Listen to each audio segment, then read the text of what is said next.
A reading from the Acts of the Apostles, chapter 23. Paul looked intently at the council and said, "My brothers, to this day I have conducted myself before God with a perfectly clear conscience." At this, the high priest Ananias ordered his attendants to strike him on the mouth. Then Paul said to him, "God will surely strike you, you whitewashed wall. There you sit to judge me according to the law, and then, against the law, you order me to be struck." The attendants said, "Are you insulting the high priest of God?" Paul answered, "Brothers, I did not realize it was the high priest, for it is written, 'You shall not speak evil of the leader of your people.'" Now Paul knew that one part was Sadducees and the other Pharisees. So he cried out in the council, "My brothers, I am a Pharisee, a son of Pharisees. I am on trial concerning the hope of resurrection of the dead." As soon as he said this, a dispute broke out between the Pharisees and Sadducees, and the assembly was split. For the Sadducees say that there is no resurrection, nor angel, nor spirit, while the Pharisees accept both of these. There was a great clamor, and some of the scribes from the Pharisees' party stood up and protested strongly, "We find nothing wrong with this man. What if a spirit has spoken to him, or an angel?" As the disagreement was increasing, the tribune, fearing that they would tear Paul apart, ordered his troops to go down, snatch him from among them, and bring him into the fortress. Next night, the Lord, standing by him, said, "Courage! Just as you have borne witness for me in Jerusalem, so must you bear witness also in Rome." The conspiracy of the Jews against Paul. When day came, the Jews made a pact, binding themselves on oath not to eat or drink until they had killed Paul. More than 40 of them entered this pact. They went to the chief priests and elders and told them, "We have made a solemn vow to taste nothing until we have killed Paul. Now it is for you, with the council, to explain to the tribune that he should be brought down to you as though you mean to examine his case more closely. We, on our side, are prepared to dispose of him before he comes near."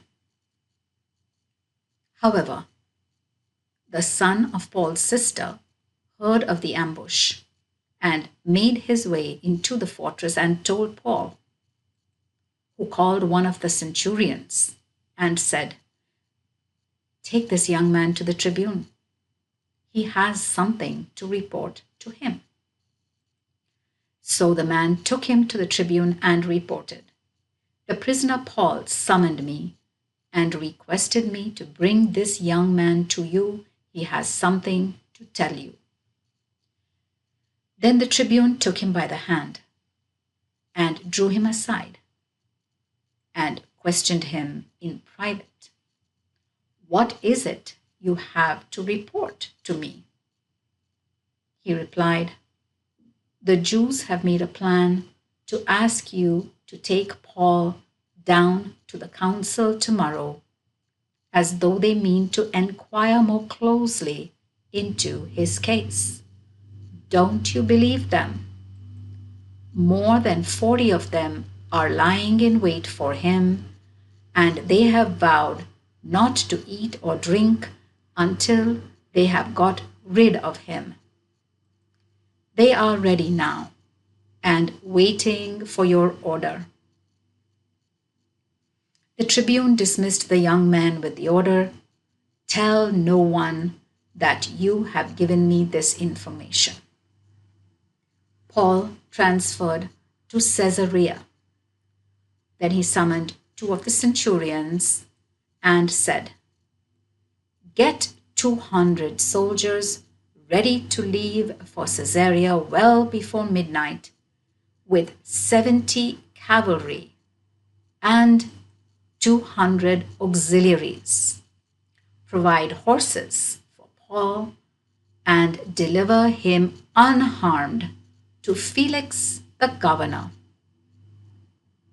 He also wrote a letter in these terms: "Claudius Lysias, to His Excellency the Governor Felix, greetings. This man had been seized by the Jews and was about to be killed by them, but I came on the scene with my troops and got him away, having discovered that he was a Roman citizen.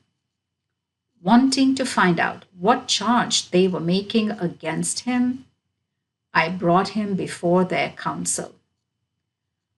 I found that the accusation concerned questions of their law, but that there was no charge deserving death or imprisonment. Acting on information that there was a conspiracy against the man, I am sending him immediately to you, and at the same time have notified his accusers that they should state their case against him before you." So the soldiers, according to the instructions, took Paul and escorted him by night to Antipatris.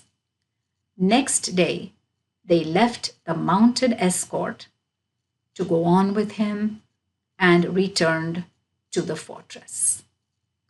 On arriving at Caesarea, the escort delivered the letter to the governor and handed Paul over to him. When he had read it, he asked Paul what province he came from. Learning that he was from Cilicia, he said, "I will hear your case when your accusers arrive." Then he ordered him to be guarded in Herod's praetorium. The case before Felix. The word of the Lord.